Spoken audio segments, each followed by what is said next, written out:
ನಿನ್ನೆ ದಿವಸ ದಿನಾಂಕ 19/2/2026 ನಡೆದಿರತಕ್ಕಂಥ ಬಾಗಲಕೋಟೆಯಲ್ಲಿ ಕೋಮು ಸಂಘರ್ಷ ನಡೆದಿತ್ತು. ಅದನ್ನು ತನಿಖೆ ಮಾಡಲಿಕ್ಕಾಗಿ ಸತ್ಯಶೋಧನಾ ಸಮಿತಿ ಅಂತ ಕರ್ನಾಟಕದ ಎಲ್ಲ ಕಡೆಯಿಂದ ಕೆಲವೊಂದು ಜನ ಪ್ರಜ್ಞಾವಂತರು ಅಲ್ಲಿ ಹೋಗಿದ್ವಿ.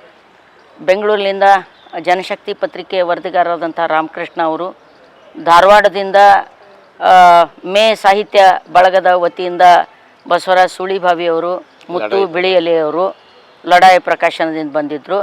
ಗುಲ್ಬರ್ಗದಿಂದ ಪ್ರೊಫೆಸರ್ ಕಾಶಿನಾಥ್ ಅಂಬುಲಿಗಿ, ನಾನು ಡಾಕ್ಟರ್ ಮೀನಾಕ್ಷಿ ಬಾಳಿ, ಕೆ ನೀಲಾ, ಮೆಹರಾಜ್ ಪಟೇಲ್ ಮತ್ತು ಬಿಜಾಪುರದಿಂದ ಜಾಗತಿಕ ಲಿಂಗಾಯತ ಮಹಾಸಭಾದ ರಾಜ್ಯ ಕಾರ್ಯದರ್ಶಿಗಳಾಗಿರ್ತಕ್ಕಂಥ JS ಪಾಟೀಲ್, ಮಾನವ ಬಂಧುತ್ವ ವೇದಿಕೆಯಿಂದ ಪ್ರಭುಗೌಡ ಮತ್ತು ಅನೇಕ ಜನ ಸೇರಿ ನಾವು ಸತ್ಯಶೋಧನಾ ಸಮಿತಿ ಅಂತ ಹೇಳಿ ಅಲ್ಲಿ ಹೋಗಿದ್ವಿ. ಅಲ್ಲಿ ಹೋದಾಗ ನಮ್ಮ ಕಂಡು ಬಂದಿದ್ದೇನೆಂದರೆ, ದಿನಾಂಕ 19ರಂದು ಶಿವಾಜಿ ಜಯಂತಿಯ ನೆಪದಲ್ಲಿ ಅಲ್ಲಿರ್ತಕ್ಕಂಥ ಕೆಲವು ಕೋಮು ಶಕ್ತಿಗಳು, ಕೆಲವು ಕೋಮು ಭಾವನೆಯನ್ನು ತುಂಬಿಕೊಂಡಿರ್ತಕ್ಕಂಥ ಜನ ಪಂಕಾ ಮಸೀದಿ ಎದುರುಗಡೆ ಹೋಗಿ ಸುಮಾರು 40 ನಿಮಿಷಗಳವರೆಗೆ, SP ಅವರೇನೋ 22 ನಿಮಿಷ ಅಂತ ಹೇಳ್ತಾರೆ, ಅಲ್ಲಿಯ ಸ್ಥಳೀಯರನ್ನು ಕೇಳಲಾಗಿ ಒಂದು 40 ನಿಮಿಷದವರೆಗೆ ಮಸೀದಿ ಎದುರು ನಿಂತು. ಅದು ತುಂಬ ಇಕ್ಕಟ್ಟಾದ ಸ್ಥಳ. ನಾವು SP ಅವರನ್ನು ಭೇಟಿಯಾಗಿದ್ದೇವೆ, DC ಅವರನ್ನ ಭೇಟಿಯಾಗಿದ್ದೇವೆ, ಬಾಧಿತರನ್ನು ಭೇಟಿಯಾಗಿದ್ದೇವೆ, ಮಸೀದಿಯ ಮುಂದೆ ಹೋಗಿದ್ದೇವೆ, ಮಸೀದಿಯಲ್ಲಿರ್ತಕ್ಕಂಥ ಜನರನ್ನು ಮಾತಾಡಿಸಿದ್ದೇವೆ, ಸುತ್ತಮುತ್ತಲಿರ್ತಕ್ಕಂಥ ಜನರನ್ನು ಮಾತಾಡಿಸಿದ್ದೇವೆ, ಎಲ್ಲ ಕೋಮಿನವರನ್ನು ಮಾತಾಡಿಸಿದ್ದೇವೆ.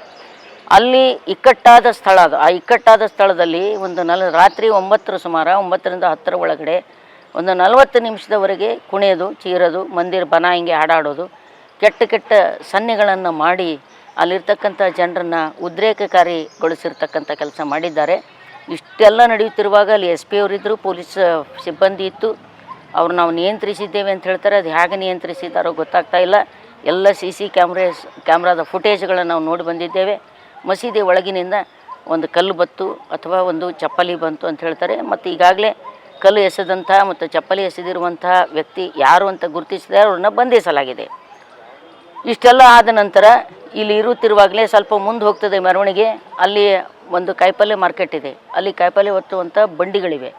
ಆ ಬಂಡಿಗಳು ನಿರ್ದಿಷ್ಟ ಕೋಮಿಗೆ ಸಂಬಂಧಪಟ್ಟಿವಂಥ ಗುರುತಿಸಿ ಅವುಗಳಿಗೆ ಬೆಂಕಿ ಹಚ್ತಾರೆ.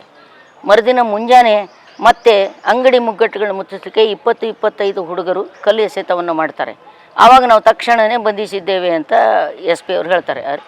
ರಾತ್ರಿ ಇಷ್ಟು ಜಗಳ ಆಗಿದೆ, ಮುಂಜಾನೆ ಏನೂ ಆಗ ಸಾಧ್ಯತೆ ಇರ್ತದೆ.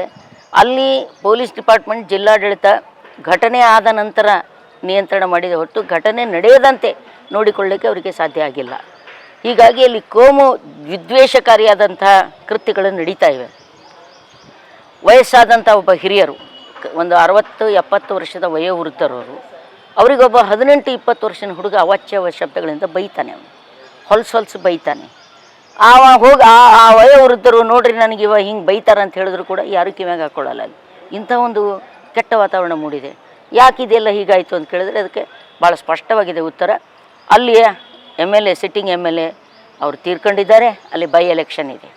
ಬೈ ಎಲೆಕ್ಷನ್ಗೆ ಈ ಸರ್ತಿ ಬೈ ಹುಕ್ ಆರ್ ಕುಕ್ ಅಲ್ಲಿ BJP ಬರಬೇಕಾಗಿದೆ. BJP ಅದು ಕೇವಲ ಒಂದು ಮುಖವಾಣಿ. BJP ನಿಯಂತ್ರಿಸ್ತಾ ಇರೋದು RSS. ಅದರ ಹಿಂದಿರ್ತಕ್ಕಂಥ ಸಂಘ ಪರಿವಾರದ ಅನೇಕ ಗ್ಯಾಂಗ್ಗಳು. ಆ ಗ್ಯಾಂಗಿನ ಜನ ಶಿವಾಜಿ ಜಯಂತಿಯ ನೆಪದಲ್ಲಿ ಅಲ್ಲಿ ವರ್ಷಾಂಚಾರಿ ಅನೇಕ ವರ್ಷಗಳಿಂದ ಶಿವಾಜಿ ಜಯಂತಿ ನಡೀತದೆ. ಶಿವಾಜಿ ಜಯಂತಿ ನಡೆಯುವಾಗ ಮಸೀದಿ ಎದುರ ಹಮೇಶ ಅಲ್ಲಿ ಮೆರವಣಿಗೆ ಹೋಗ್ತದೆ. ಆವಾಗ ಆ ಮುಸ್ಲಿಂ ಸಮುದಾಯದ ಜನ ಹೊರಗೆ ಬಂದು ಅವ್ರನ್ನ ಸ್ವಾಗತ ಮಾಡಿ, ಶಾಲು ಹಚ್ಚಿ, ಪಾನಕ ಕುಡಿಸಿ, ಅಪ್ಕೊಂಡು ಪರಸ್ಪರ ಅವ್ರ ಜೊತೆ 2 ಹೆಜ್ಜೆ ನಡೆದು ಮೆರವಣಿಗೆ ನಡೆಸುವಂಥ ಪರಂಪರೆ ಇತ್ತು. ಕಳೆದ ಈ 3-4 ವರ್ಷಗಳಿಂದ ಆ ಪರಂಪರೆ ರದ್ದು ಮಾಡಿದ್ದಾರೆ. ಈ ಕೋಮುವಾದಿಗಳು ಅದನ್ನು ನಿಲ್ಲಿಸಿದ್ದಾರೆ. ಮತ್ತು ಯಾವಾಗಲೂ ಹಗಲೊತ್ತು ಮೆರವಣಿಗೆ ಹೋಗ್ತಿತ್ತದು. 11-12 ಗಂಟೆಗೆ ಒಂದು ಜಯಂತಿ ಆಚರಿಸ್ತಿದ್ರು, 4ರ ತನಕ ಮೆರವಣಿಗೆ ಮುಕ್ತಾಯ ಆಗ್ತಿತ್ತು. ರಾತ್ರಿ ಯಾಕೆ ಹೋಗಬೇಕಿತ್ತು? ಅಲ್ಲಿ ಇಂಥ ಸೂಕ್ಷ್ಮ ಪ್ರದೇಶ ಅಂತ ಗೊತ್ತಿದೆ ಇವರಿಗೆ. ಬಾಗಲಕೋಟೆ ಕೋಮುವಾದಿಗಳ ಗಡ ಆಗ್ತಾಯಿದೆ ಅನ್ನೋದು ಗೊತ್ತಿದೆ. ರಾತ್ರಿ ಮೆರವಣಿಗೆಗೆ ಅವಕಾಶ ಕೊಡುವ ಅವಶ್ಯಕತೆ ಯಾಕೆ ಕೊಟ್ಟಿರಿ ಅಂತ ನಾವು SP ಕೇಳಿದಾಗ ಹೇಳ್ತಾರೆ ಅವರು, ಇಲ್ಲ ಲಾಸ್ಟ್ ಇಯರ್ನು ಇಲ್ಲಿ ಹೀಗೆ ಆಗಿದೆ ಅಂಥೇಳಿ. ಲಾಸ್ಟ್ ಇಯರ್ ಉದಾಹರಣೆ ಯಾಕೆ ತೊಗೋಬೇಕು? ಅವರು ಹಿಂದೆ ಹಂಗೆ ಆಗ್ತಿರಲಿಲ್ಲ 4-5 ವರ್ಷಗಳ ಹಿಂದೆ, ಅದು ಅವರಿಗೆ ಗೊತ್ತಾಗಲಿಲ್ಲ. ನಾವು ನಿಯಂತ್ರಿಸಿದ್ದೇವೆ ಅಂತ ಹೇಳ್ತಾರೆ. ಅವ್ರು ಏನು ನಿಯಂತ್ರಿಸಿದಾರೋ ಗೊತ್ತಿಲ್ಲ. ಅದರಲ್ಲಿ ಮರುದಿನ ಬಂದವರು ನಾವು ಬಾಗಲಕೋಟೆ ಚಲೋ ಅಂತಿಕೊಂಡು ಏನೋ ಒಂದು ಕಾರ್ಯಕ್ರಮ ಹಾಕಿದ್ರು ಎಲ್ಲ ಸಂಘ ಪರಿವಾರದವರು. ಅದನ್ನು ನಾವು ತಡೆ ಹಿಡಿದಿದ್ದೇವೆ. ಪುನೀತ್ ಕೆರಹಳ್ಳಿ, ಪ್ರಮೋದ್ ಮುತಾಲಿಕ್ ಇವರು ಬರೋದನ್ನು ನಿಲ್ಲಿಸಿದ್ದೇವೆ ಅಂತ ಹೇಳ್ತಾರೆ. ಅದರ ಸಿದ್ಧಲಿಂಗ ಸ್ವಾಮಿ ಹೋಗಿ ಅಲ್ಲಿ ಮಾತಾಡಿ ಬರ್ತಾನೆ.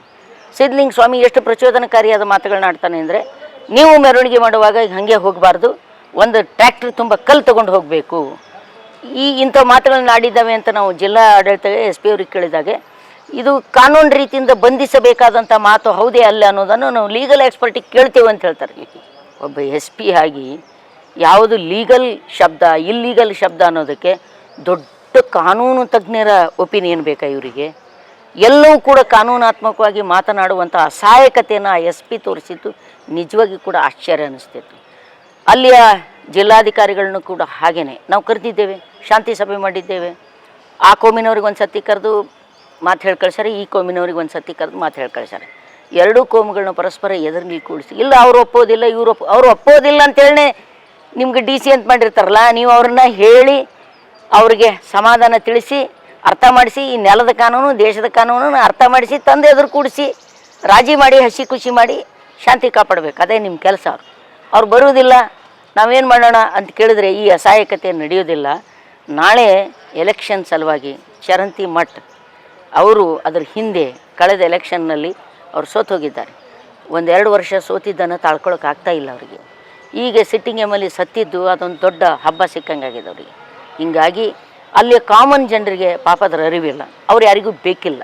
ನಾವು ಎಲ್ಲ ಕೋಮಿನವ್ರನ್ನೂ ಮಾತಾಡಿಸಿದ್ದೇವೆ. ಅವರು ಇಷ್ಟು ಭಯಗ್ರಸ್ತರಾಗಿದ್ದಾರೆ, ಆಫ್ ದ ರಿಕಾರ್ಡ್ ಹೇಳ್ತಾರೆ, ಆನ್ ದ ರಿಕಾರ್ಡ್ ಏನೂ ಹೇಳೋದಿಲ್ಲ. ಸಹಜವಾಗಿ ಎಲ್ಲ ಏರಿಯಾದೊಳಗೆ ಆಗ್ತಕ್ಕಂಥದ್ದು ಇದೆ. ಸೊ ಅದಕ್ಕೆ ನಾವು ಸರ್ಕಾರಕ್ಕೆ ಸತ್ಯಶೋಧನಾ ಸಮಿತಿ ವತಿಯಿಂದ ಕೆಲವು ರೆಕಮೆಂಡ್ ಮಾಡಿದ್ದೇವೆ. ಏನು ರೆಕಮೆಂಡ್ ಮಾಡಿದ್ದೇವೆ? ನಾವು ಇಡೀ ಕಮಿಟಿಯ ವರದಿಯನ್ನು ಸರ್ಕಾರಕ್ಕೆ ಸಲ್ಲಿಸ್ತೇವೆ. ಸರ್ಕಾರಕ್ಕೆ ಸಲ್ಲಿಸಿ ಗೃಹ ಮಂತ್ರಿಯವರಿಗೆ, ಮುಖ್ಯಮಂತ್ರಿಯವರಿಗೆ ನಮ್ಮ ನಿಯೋಗ ಭೇಟಿ ಆಗ್ತದೆ. ಬರಲಿರುವ ಹೋಳಿ ಹುಣ್ಣಿ ಇರ್ಬೋದು, ಉಗಾದಿ ಇರ್ಬೋದು, ರಂಜಾನ್ ಇರ್ಬೋದು, ಅಲ್ಲಿ ಕೋಮು ದಂಗೆ ಆಗಲಾರ್ದಂಗೆ ನೋಡಿಕೊಳ್ಳಬೇಕು. ಅಲ್ಲಿಯ ಅಧಿಕಾರಿಗಳ ಅಸಹಾಯಕತೆಯನ್ನು ನಿಲ್ಲಿಸಬೇಕು. ಅಸಹಾಯಕರಾದ ಅಧಿಕಾರಿಗಳನ್ನ ತೆಗೆದು ಕಾನೂನನ್ನು ಗೌರವಿಸುವ, ಗಟ್ಟಿಯಾಗಿ ಅದನ್ನು ಆಚರಿಸುವಂಥ ಬೇರೆ ಸಿಬ್ಬಂದಿಗಳನ್ನ ತಂದು ಹಾಕಲಿಕ್ಕೆ ಅಲ್ಲಿ ಸಾಧ್ಯ ಆಗಬೇಕು. ಮತ್ತು ಇಡೀ ಪ್ರಕರಣ ತನಿಖೆ ಆಗಬೇಕು, ತಪ್ಪಿತಸ್ಥರಿಗೆ ಶಿಕ್ಷೆ ಆಗಬೇಕು. ಸಿದ್ಧಲಿಂಗ ಸ್ವಾಮಿ ಅಂಥವ್ರನ್ನ ಹಿಡಿದು ಒಳಗೆ ಹಾಕಲಿಕ್ಕೆ ಭಾಳ ದೊಡ್ಡ ಬರೀ FIR ಮಾಡೋದಲ್ಲ, FIR ಮಾಡೀವಿ ಅಂತ ಹೇಳ್ತಾರೆ. ಅಂಥವು 10 FIR ಹಾಕ್ಕೊಂಡಾರ ಅವರು. ಆ FIRಲಿಂದ ಏನು ಉಪಯೋಗ ಇಲ್ಲ. ತಕ್ಷಣ ತನಿಖೆಯಾಗಿ ಅಂಥವ್ರನ್ನ ಬಂಧಿಸಿ ಒಳಗೆ ಹಾಕಿ ಶಿಕ್ಷೆ ಕೊಡಲಿಕ್ಕೆ ಸಾಧ್ಯ ಆಗಬೇಕು. ಇವು ನಮ್ಮ ಮುಖ್ಯವಾದ ಡಿಮ್ಯಾಂಡ್ಗಳು.